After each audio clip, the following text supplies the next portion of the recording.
Hi, Oscar McCook again, with another version of the Ugly Duckling's Alchemical Theater. In this case, I'm unveiling the plan. The reason why the change is because the positive feedback that I received that also let me know that much of what I was presenting was not of help to those who'd had very little background in these sciences. And I thought about it, and since, as Izzy, the best Israel Bel Shem Tov, had said, that this is meant for everyone. The ascension and the unifications are meant for all, so that redemption may come.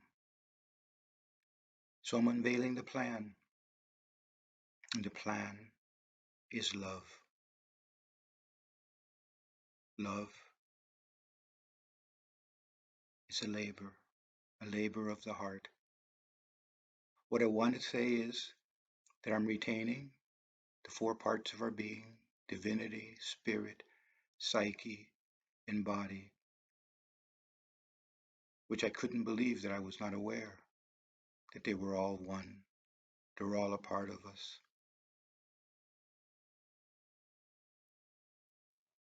And especially Warren's greatest gift to us, the calf, that cord or line that connects the kingdom to the crown.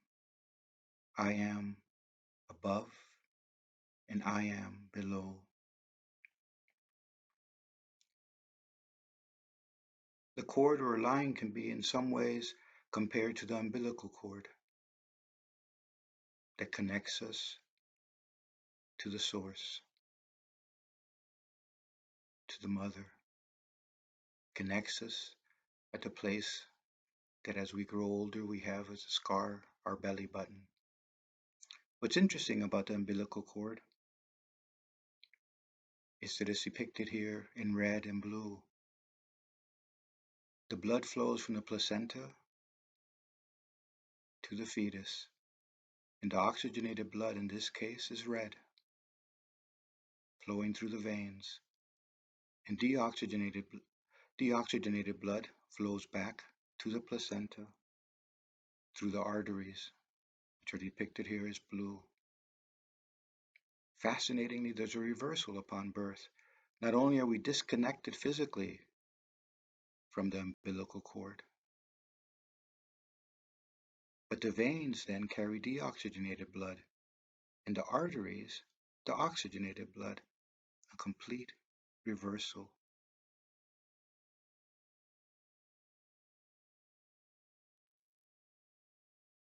But even though there's been a disconnection physically from the umbilical cord, and we appear as we're alone and independent after birth in this physical world, there is an indissoluble link, and that link is love.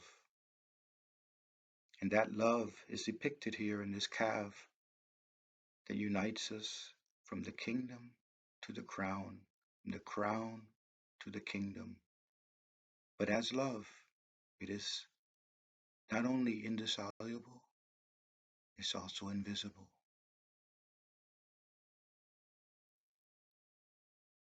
After taking a bite from the tree of good and evil, the fruit of the tree of good and evil, we were dressed in coats of skin and kicked out of Eden. The coats of skin in Hebrew is aor, but as a noun, as a verb, it means to blind. Coats of skin, but in action, they blind. We are unconscious of the union of the human soul with God due to being imprisoned, obscured in coats of skin. St. Paul tells us in 1 Corinthians 13:12, "For now we see through a glass darkly, in a mirror dimly, a reflection, opacity to genuine consciousness. Bound by illusion, we are blinded to our own profound reality. Bound by illusion, we are blinded to our own profound reality. But there are moments, at times, we may feel a certain stirring, longing from deep within.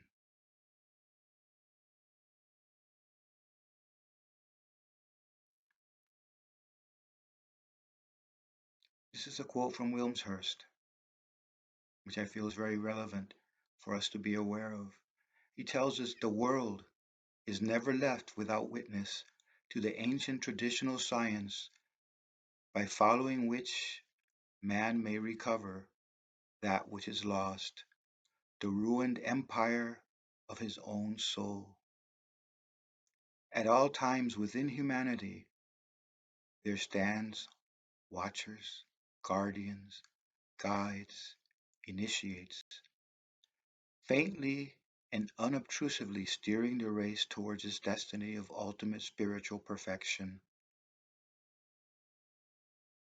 God and the human soul are in essence a unity, and the reason of our unconsciousness of it is accounted for by the fact that this real essence has become imprisoned, obscured, and submerged within a vesture or coating of something alien to it.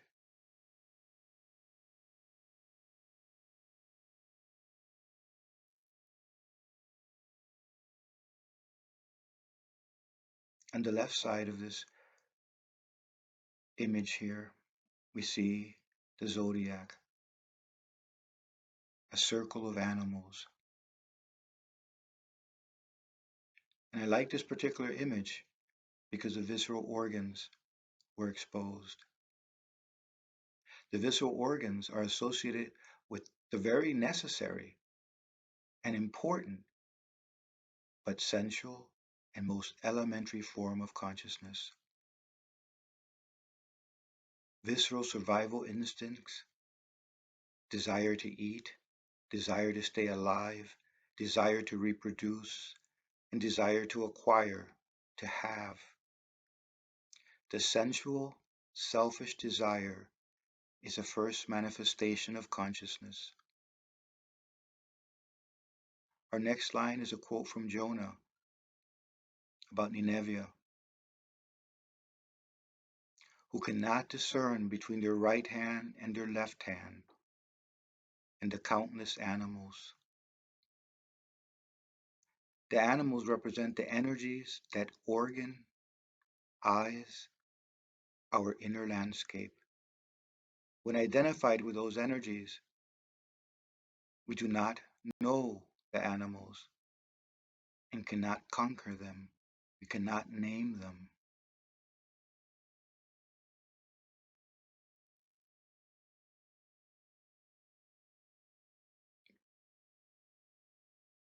Here on the right, I have a blown up picture of the devil so that we can focus on the navel and the Mercury symbol right below the navel. On the left, we have the same picture of the zodiac where the visceral organs are exposed. The navel tells us that the devil is a human product, begotten of man's ignorance.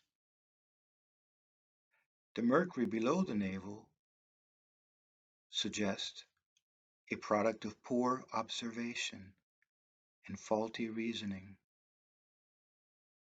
When we look to Adam and Eve in the card of the devil, what we see is that they're bound by loose chains that they can lift up over their heads and be freed at any moment.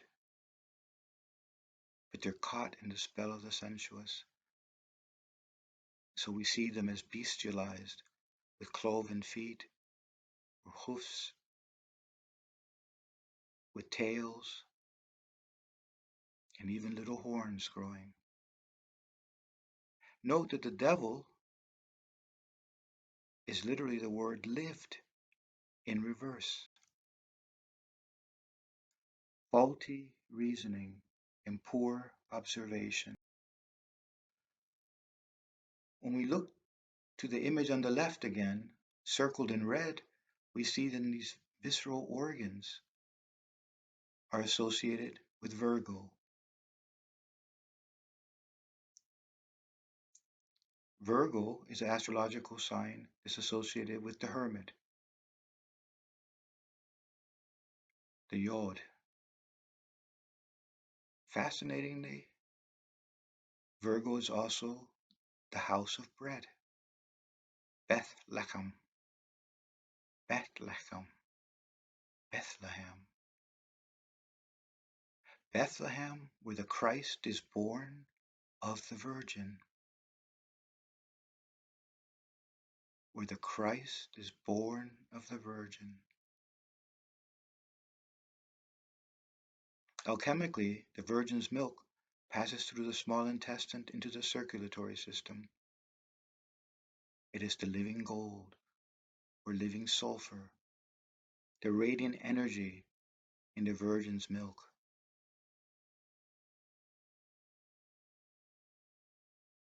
What I found in my experiences particularly fascinating is that in the 12th to 14th century, there were a series of Gothic cathedrals built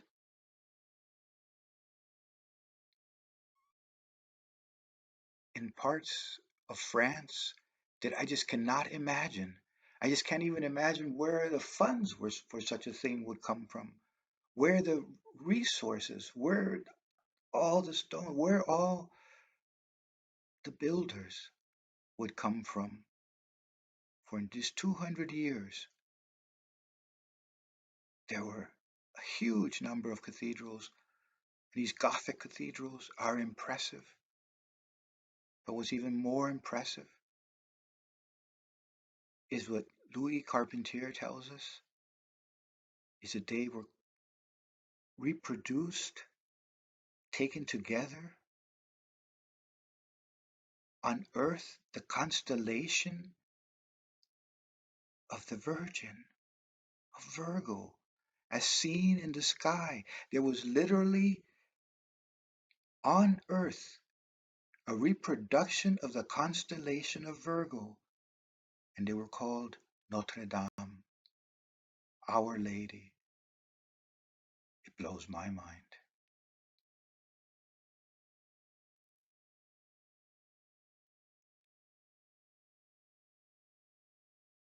Purification and subdual of the gross sense nature, the spell of the sensuous, cultivation of an indifference to the outer world and the allurements of material attractions.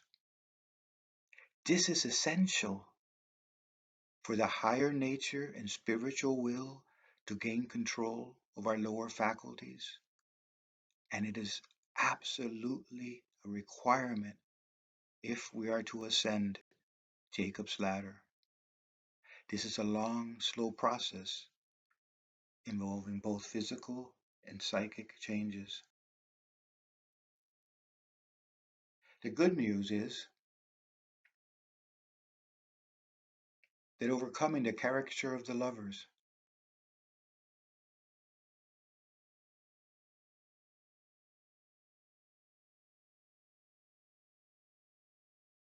is as simple as laughing.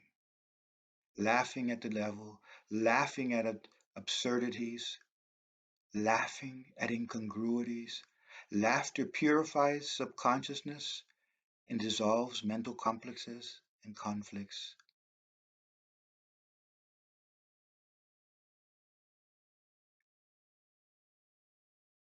On the left again we see Adam and Eve bound by those loose chains and not looking too unhappy. Definitely not like they were looking when they were first kicked out.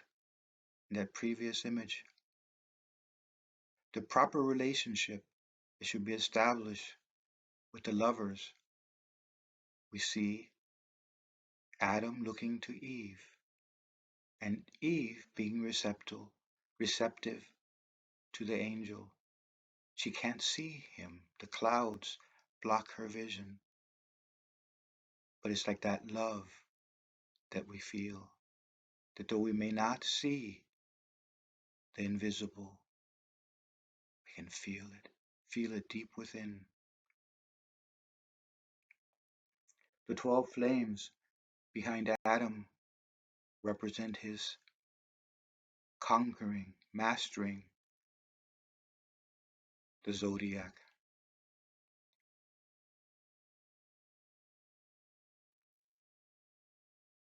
To help understand a little bit more of the images we're seeing in these tarot cards, it may help to recognize that the angel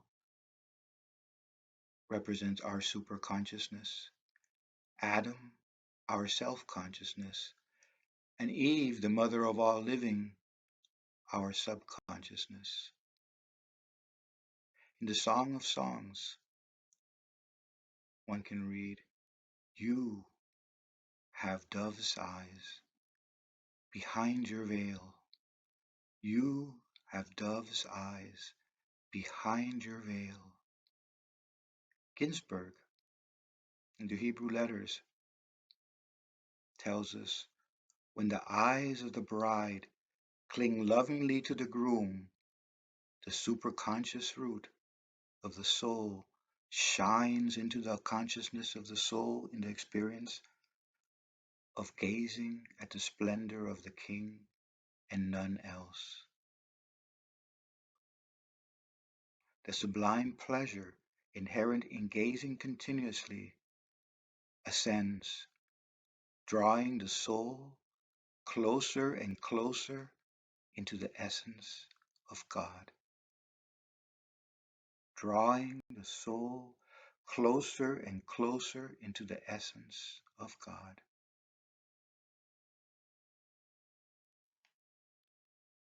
On the right, we see the high priestess, the card of the moon.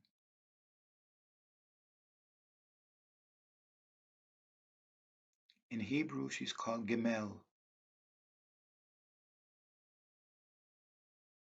Gimel is made with the identical letters as the word camel, Gamal.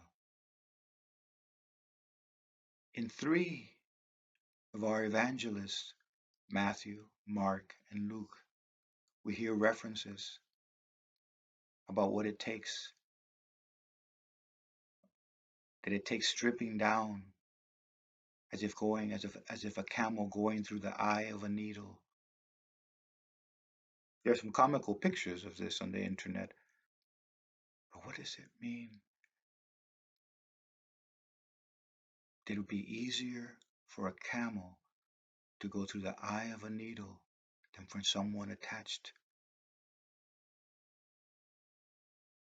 someone caught in the spell of the sensuous.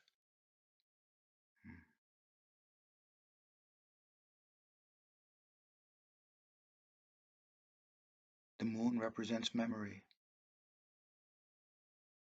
and not only memory of our present situation, but memory of our ancestors, past lives. The moon is a cycling body who waxes and wanes, an alternative blend of darkness and light. A few years ago in the Louvre, I saw an exhibit by Leonardo da Vinci. And these lines in the exhibit itself really struck me. Space and form come into being through light and exist only in the play of light and shade. Space and form come into being through light and exist only in the play of light and shade. Remember, the moon is reflected light. When that reflected light is confused, it leads to ego inflation. Our subconsciousness continues generation of living forms through its activity in Yasod. Remember, the moon's sphere of activity is Yasod. And as we see the high priestess, how her blue covering flows down on the right side of the picture, flows down like the waters that generate all forms and patterns.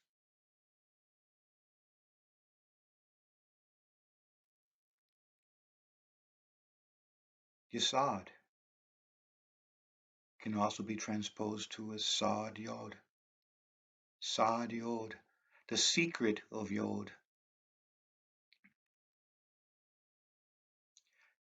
Ginsberg tells us that the pathway of the Yod is a secret of the point. The secret of this point is the power of the infinite to contain finite phenomena within himself and express them to apparent external reality. Not sure I fully understood that. The secret of this point is the power of the infinite to contain finite phenomena within himself and express them to apparent external reality. The pathway of the Yud manifests itself in the physical laws of nature. Finding the pathway, one's direction in life, depends upon the ability to subdue one's worldly desires and passions and to humble one's ego.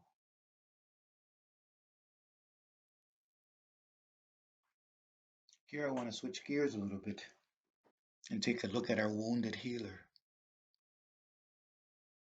Chiron. In Greek, Chiron means hand, equivalent to the Yod in Hebrew. Both Yod and Chiron depict union of opposites. Yod is a vital animal soul, and Chiron is part horse, the animal soul, and part man.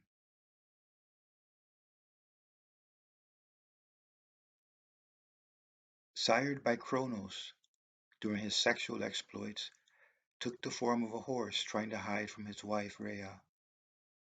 Sexual shame. The product of this rape was an abomination, the centaur Chiron. He was rejected at birth and sought refuge in a dark cave, turning his gaze inward towards his heart.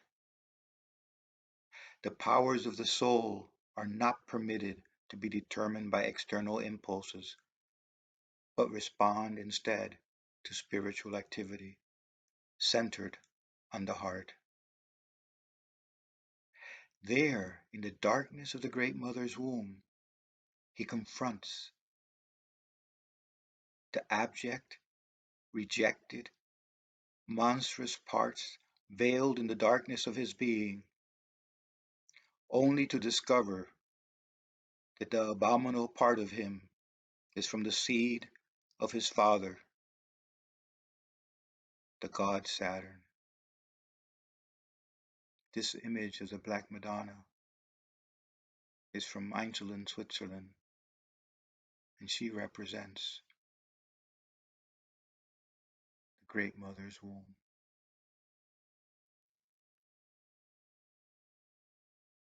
Materia prima, or first matter, is the substance of the soul, the psyche. Burckhardt, in his Alchemy Science of the Cosmos, Science of the Soul. It's an incredible, incredible book. if you're interested in deepening the knowledge of alchemy. The Virgin equals the essential role played by Mary on the spiritual path during the Black Work, the descent into hell. It's dangerous. We meet with forces that can take a dark turn.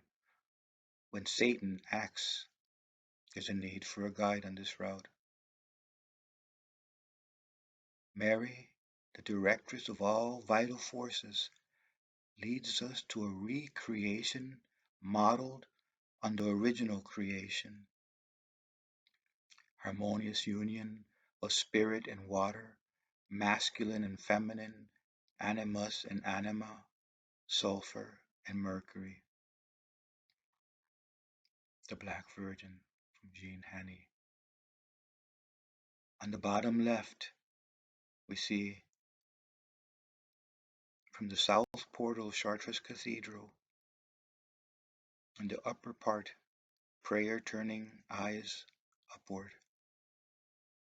The images, a stage above those on the bottom that are being tempted by monsters and devils.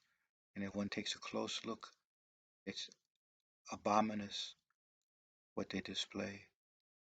Chartres is an incredible cathedral, literally, literally a book out of carved image of stone.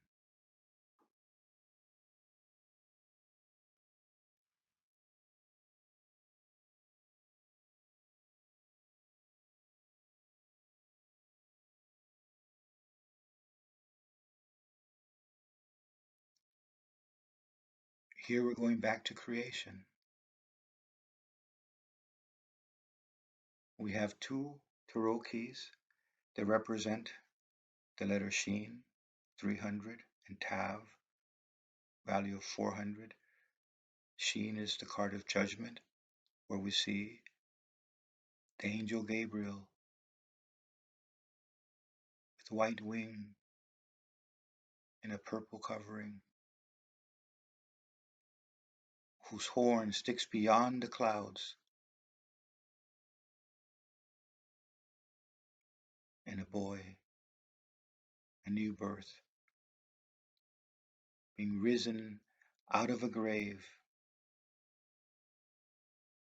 Seven golden rays stream out from his trumpet. 7 centers of our being, 7 Elohim. We are made in the image of God, and God is spirit, divine. What's interesting here, the quote I have in the middle is from Genesis 5, and it basically tells us that Adam had another son, and this son was made in his own likeness, after his own image, and was called Seth. Now, what's fascinating is up above we find out that in this generation of Adam, we're brought back to Adam being made male and female.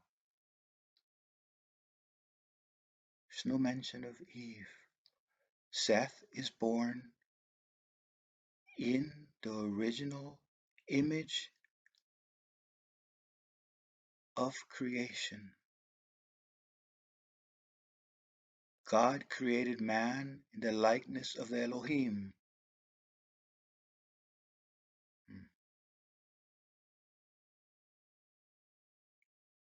So Seth was whole, male and female, before the separation, an androgen as represented on the right side of the screen.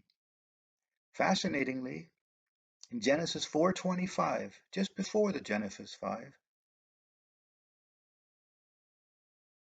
is interpreted as Seth being the reincarnation of the lost spirit. Eve says, God hath set for me another seed instead of Abel. Interestingly, in the Jewish tradition, Seth is traced from Adam to Noah. In the Christian tradition, Luke traces Seth to Jesus Christ.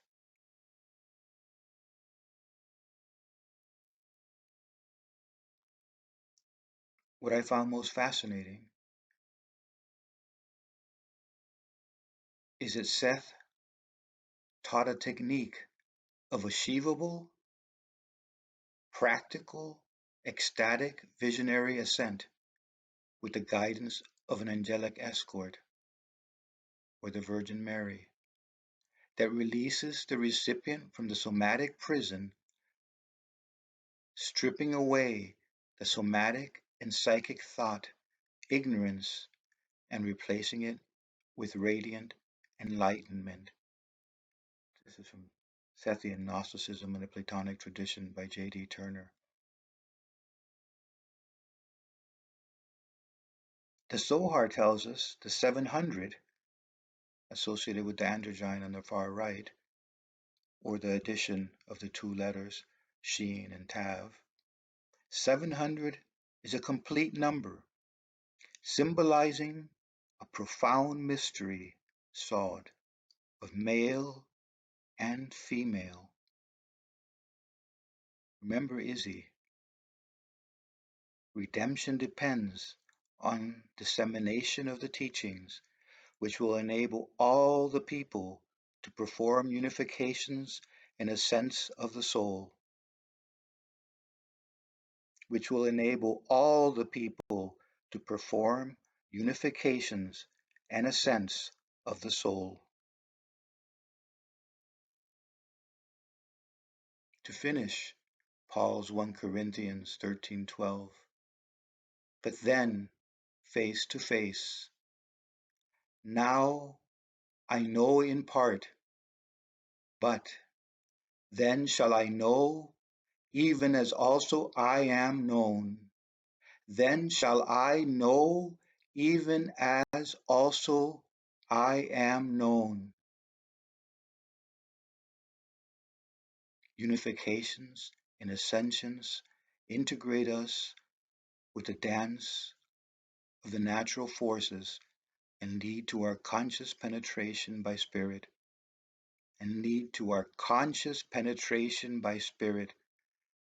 The kingdom of God is within you.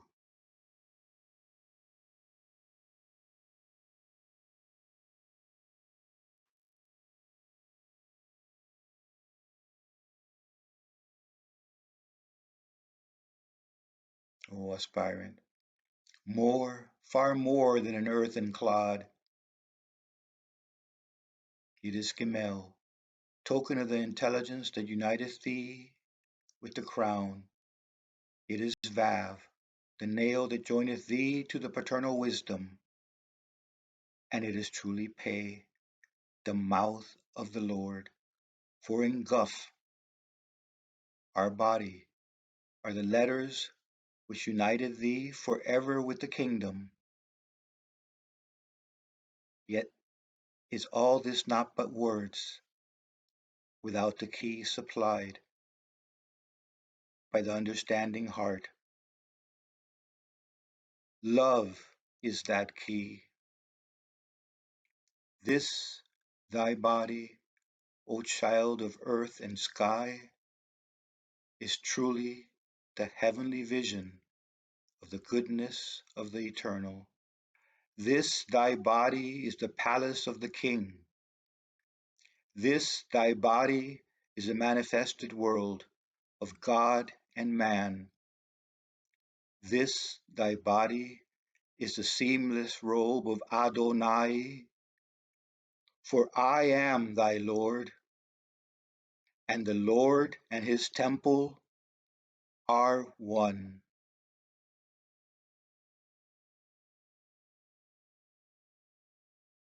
And the Lord and his temple are one. I love you all. Thank you.